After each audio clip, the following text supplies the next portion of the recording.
Ahora sí, momento de hablar con nuestro compañero y amigo Alberto Daniel Alcaraz, historiador, para conocer fragmentos de la historia, cómo sacarles una fotografía y mucho más. Si podemos, imagen de video, ¿no? Ponerle un aliento de vida al pasado para poder verlo más o vivazmente, ¿no? Alberto, ¿cómo estás? Muy buenos días. Te saludan Ronnie Fuchs, Sergio Centenaro aquí con Fundamento Criollo en la mañana de Radio Lateral. ¿Cómo estás? ¿Qué tal? Buen día. Muy bien, muy linda mañana, por cierto.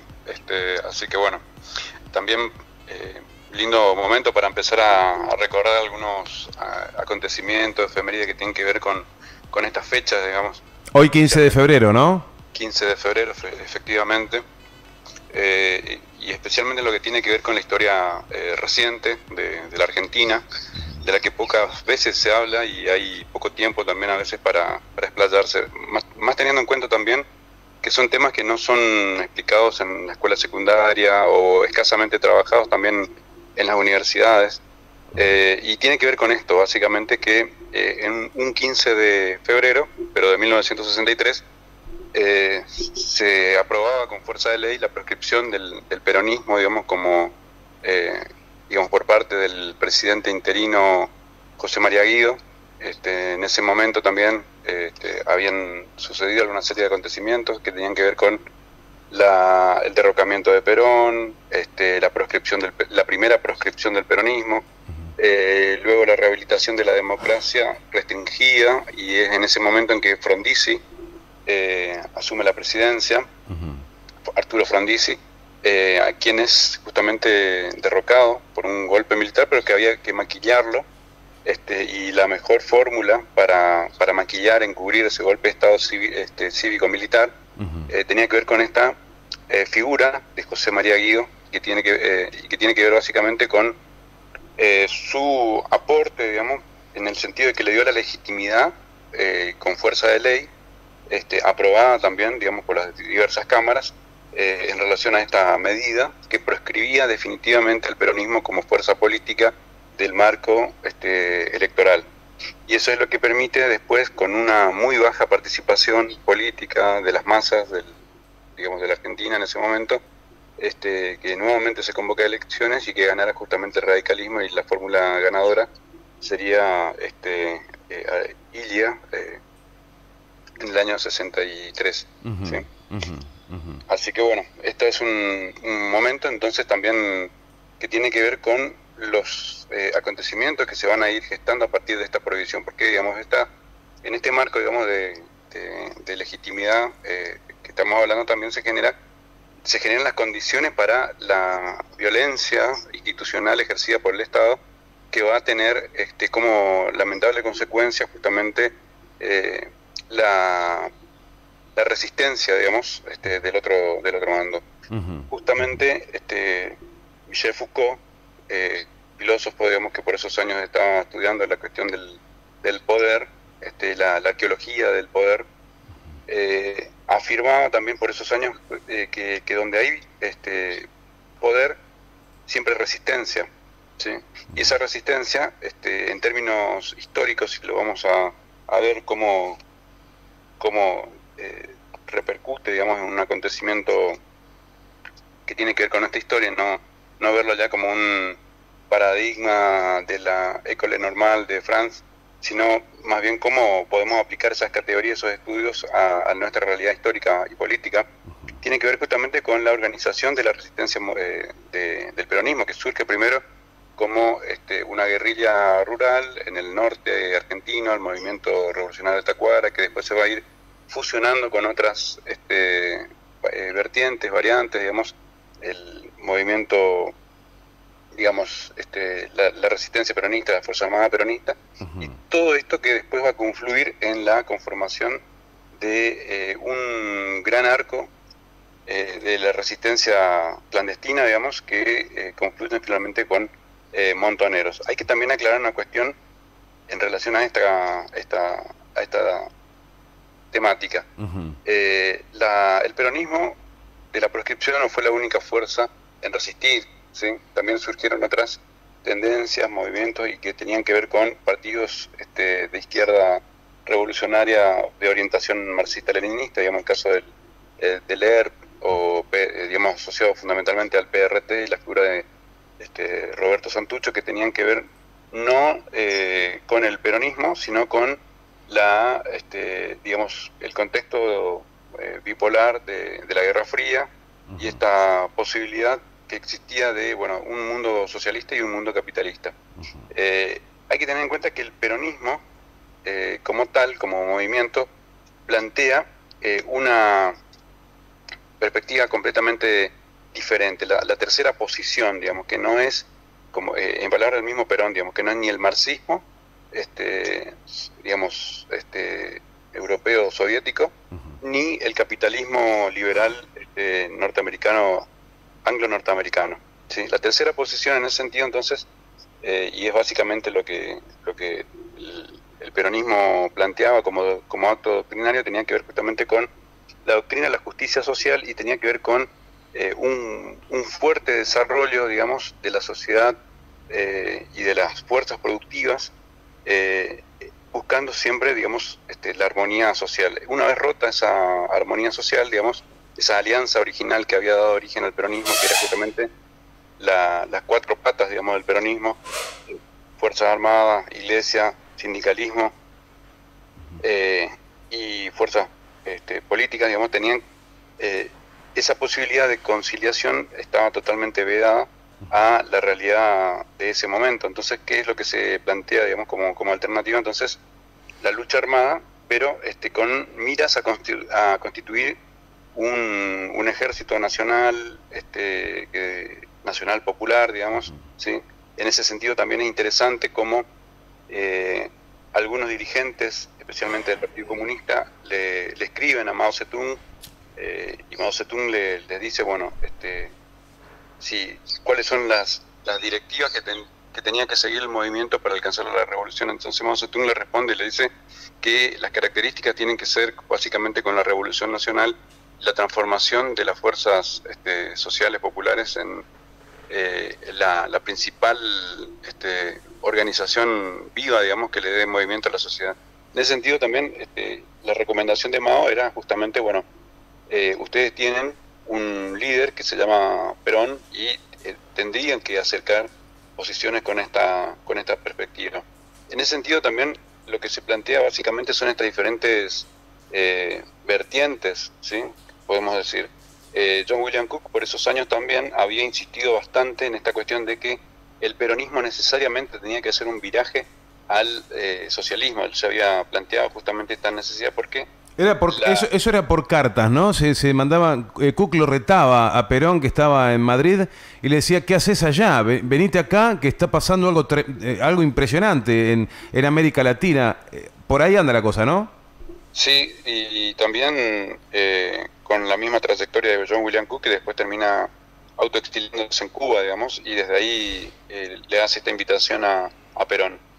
Esto tiene que ver básicamente entonces con el contexto en que se vivía en América Latina, que vos lo estás marcando muy bien, y que tiene que ver justamente con estos acontecimientos, la Revolución Cubana, ¿sí? Que al principio, antes del viraje definitivo hacia la izquierda bolchevique, digamos, soviética, en principio había surgido, al igual que el peronismo, como un movimiento nacional popular, ¿sí? Esas eran las banderas de Fidel Castro en la universidad, y eso es básicamente lo que defiende en un principio, hasta que finalmente en el año 62 se da este viaje. También ahí hay algunos acontecimientos que tienen que ver con lo que pasa, digamos, que tienen que ver con la destitución de Frondizi, porque Ernesto Guevara había participado en Montevideo como enviado, como embajador de Cuba en ese momento, y tiene una reunión secreta con Arturo Frondizi.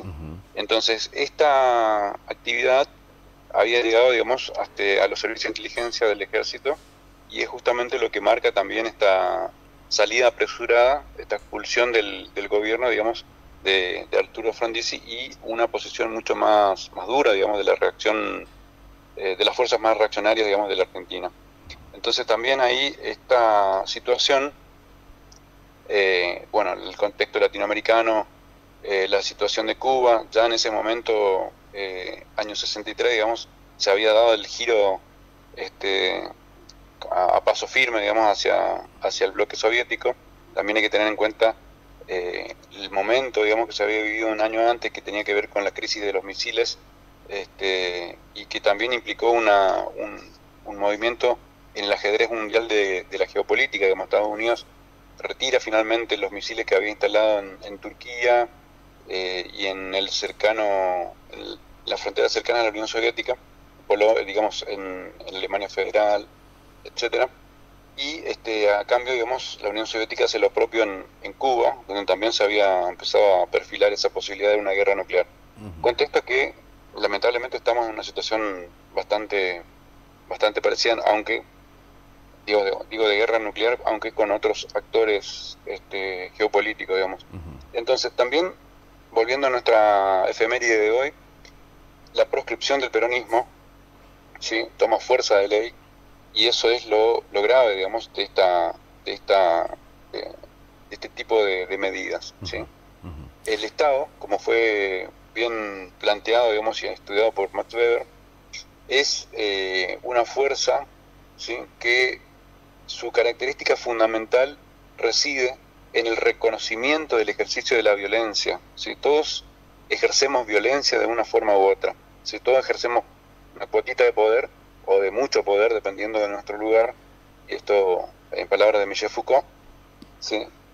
Pero ¿qué pasa? Digamos, nuestro ejercicio de la violencia no es legítimo. Si nosotros le sacamos un chupete a un bebé, es un acto de violencia, sí. O sea, nosotros cometemos una injusticia, una violencia, etcétera, y eso puede ser penado, digamos, ¿sí? Ahora, si el Estado va y toma una medida de fuerza contra un ciudadano, digamos, lo detiene porque infringió una norma, bueno, por ejemplo, se apropió de un bien ajeno, de una propiedad ajena, ¿sí? Esa acción normativa, coactiva, digamos, tiene un marco de legitimidad. O sea, la fuerza policial actúa en consecuencia cuando obra bien, digamos, ¿sí? En defensa de la seguridad ciudadana, porque tiene esa atribución y ese reconocimiento de la sociedad, la legitimidad del ejercicio de la violencia, básicamente. Ahora, el Estado no es ni bueno ni malo, no tenemos que caer en esa cuestión de demonizar y maniqueísta, digamos, de que quiénes son los buenos y quiénes son los malos. El Estado actúa en función de las fuerzas políticas que operan desde el lugar que toman el control, ¿sí?, de esa según el gobierno que esté, digamos. Exactamente. Entonces, ¿por qué es importante entonces también tener en cuenta, digamos, la Junta Militar, ¿sí?, digamos, en ese momento, digamos, no necesitó estudiar, analizar todas estas cuestiones que se estaban estudiando en ese momento por Foucault, que ya se venían trabajando o que ya se conocían por Max Weber, sino que la Junta Militar actuó de una forma pragmática, buscando legitimar un acto de violencia que desde ningún punto de vista era legítimo, ¿sí? Intentó legitimar la exclusión de una fuerza política que representaba la amplia mayoría de la sociedad argentina, el peronismo en ese momento. Entonces, la exclusión del peronismo tiene que ver con esa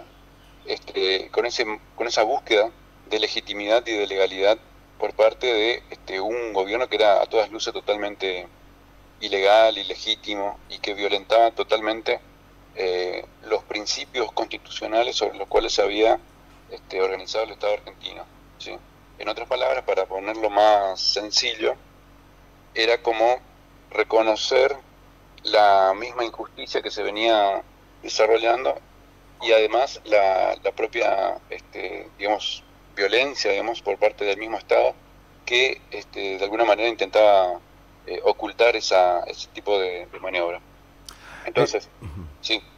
No, iba a decir, la historia sigue sucediendo, se está escribiendo todos los días, y la verdad que no pensábamos que de los tanques y las botas pasemos a las togas y a los palacios de justicia para volver a una proscripción en este siglo XXI. Claro. No pensaba ver esto. Exactamente. Muy buena la acotación y la derivación que estás haciendo, porque efectivamente nosotros estamos viendo una forma de proscripción digamos, no similar, pero con una característica totalmente novedosa, que es justamente la legitimación, ¿sí?, de la exclusión a partir de una fuerza del Poder Judicial, y que tiene que ver básicamente con la exclusión de Cristina Fernández de Kirchner, con una causa, con todo este entramado, digamos, de jueces que de alguna manera lo que hicieron fue básicamente la misma fórmula que aplicó José María Guido en el año 63, ¿sí?, a partir de este decreto, y que tenía que ver con la legitimidad. Digamos, desde el punto de vista de la violencia legítima, y acá tiene que ver con esta cuestión de, bueno, lo correcto, lo incorrecto, lo justo, el problema de la justicia, la moral, la inmoralidad, etcétera, que son problemas de la ética, digamos, como disciplina filosófica, que, bueno, sabemos, los que estamos de alguna forma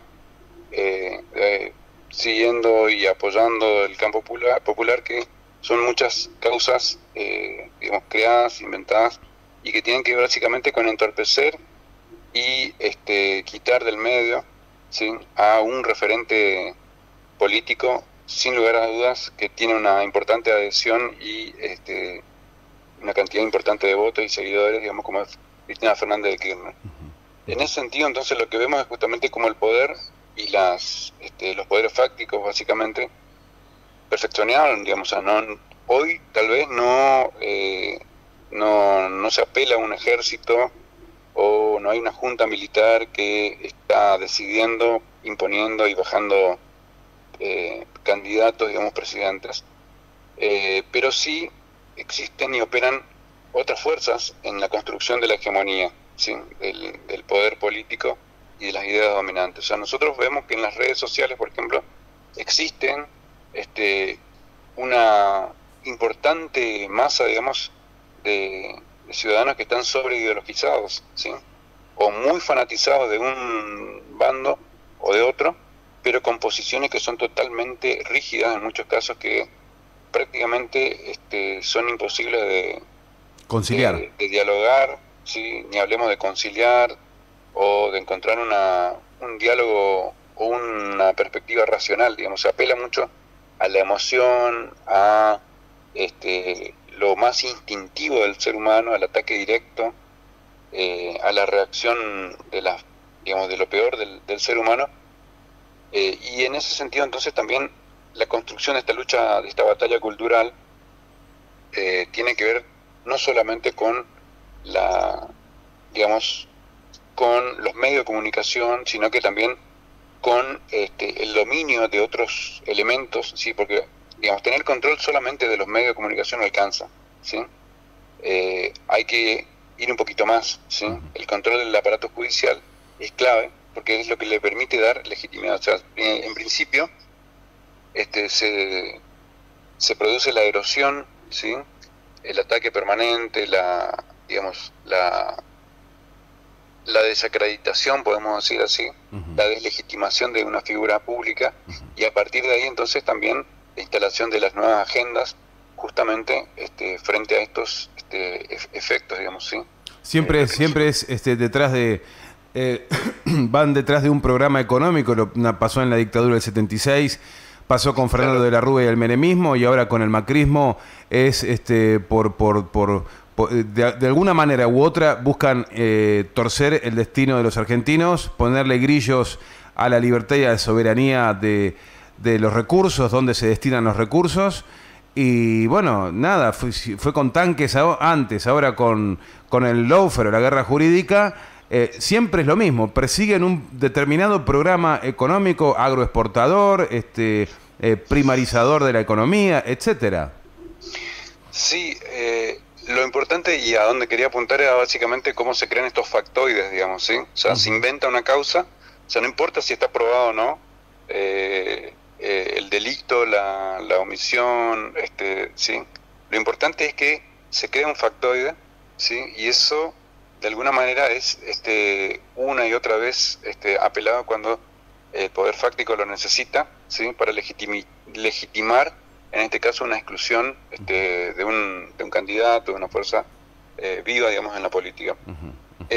Yo, sinceramente, creo que en este momento actual, ¿sí?, pensar en los términos en que Raúl Scalabrini Ortiz lo había planteado muy bien, de una oligarquía, etcétera. Así, algunos conceptos siguen siendo válidos, importantes, pero me atrevería más a decir que existe, digamos, eso, pero hablaría más bien de una élite global o de un modelo empresarial, sociedad anónima que es globalista, digamos, que traspasa las fronteras, digamos. En ese momento era tal vez más fácil identificar una oligarquía o una nación, ¿sí?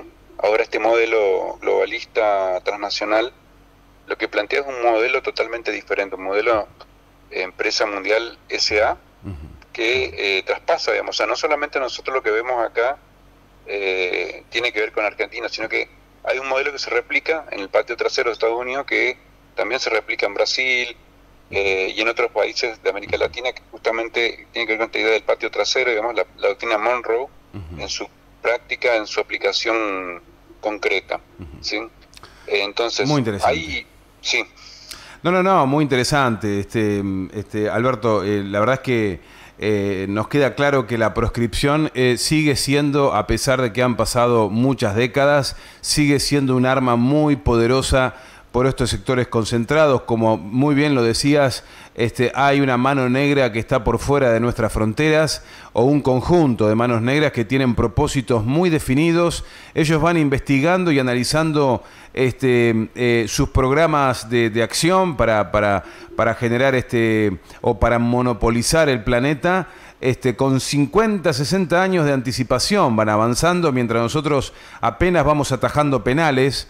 Y es realmente muy, muy preocupante que eso nos esté pasando ahora. Quiero agradecerte mucho, Alberto, recibirte de nuevo. Estamos en periodo de verano, Alberto, estamos en versión verano 1.5. En marzo arrancamos con todo, y la verdad que siempre es una alegría recibirte en este programa. La verdad que nos suma muchísimo que estés con nosotros. Bueno, muchísimas gracias. Y bueno, para cerrar un poco la idea, básicamente lo que quería decir, para finalizar un poco cómo operan estas categorías hoy en día, bueno, básicamente esto tiene un nombre y apellido, digamos, es justamente la construcción de un modelo imperialista, digamos. Algunas categorías siguen teniendo una validez fundamental hoy en día. Desde el vamos a agradecer tu invitación a la participación y que podamos dialogar de estas cosas, de estos temas, de estas efemérides que van surgiendo, y por qué no también esta relación con el presente, digamos, porque, digamos, si la historia sirve para algo, bueno, ¿cuál es su finalidad? Entender o relacionar con las cosas que nos pasan hoy en día en nuestra actualidad. Ese es el sentido de la historia. Sos nuestro espejo retrovisor, Alberto. Claro. Exactamente, como nuestra genealogía, nuestro árbol genealógico que nos mira y que nos dice justamente, bueno, esto es lo que somos, digamos, básicamente. ¿Sí? O sea, la fruta no cae lejos del árbol, como dice el argentino hoy, en algún sentido. O sea, este sector, digamos, sólido-ideologizado, antipopular, o lo que en alguna época se le llamó el gorilaje, digamos, bueno, tiene su correlato, su antecedente. Así como también hay hombres de bien, nacionales, populares, patriotas, digamos, y que los tenemos, digamos, como exponentes a nivel no solamente nacional, sino también latinoamericano, digamos. En ese sentido, por ejemplo, hay figuras que son muy trascendentales, digamos, que van más allá de lo que es la condición del ser nacional. Así que bueno, desde el vamos, agradecerte una vez más, y no quiero robarte más tiempo, digamos, en tu programa. No, sumamente interesante. Te agradecemos enormemente, Alberto, que pases un lindo día y te tenemos pronto por acá, dale. Dale, gracias. Abrazo. Me pego una vuelta. Gracias, dale.